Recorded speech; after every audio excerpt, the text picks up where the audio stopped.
My name is Jason Richmond. I'm an attorney with the Brooklyn offices of Brandon J. Broderick, personal injury attorney at law. The New York State labor law protects workers engaged in cleaning. Not purely domestic, doing the dishes at home after dinner, but any commercial cleaning. Cleaning that's beyond the pile of simply sweeping the floor. If you are doing cleaning work in a commercial context, in a construction site context, on an industrial level, you are entitled to certain protections under the New York State labor law.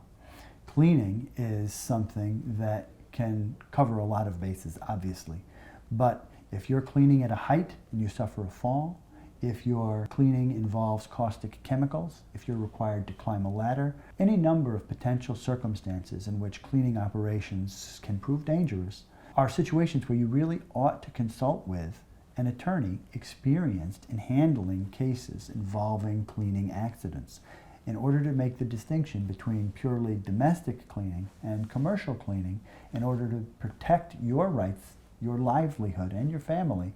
It's vital that you talk to an attorney experienced in this area of law.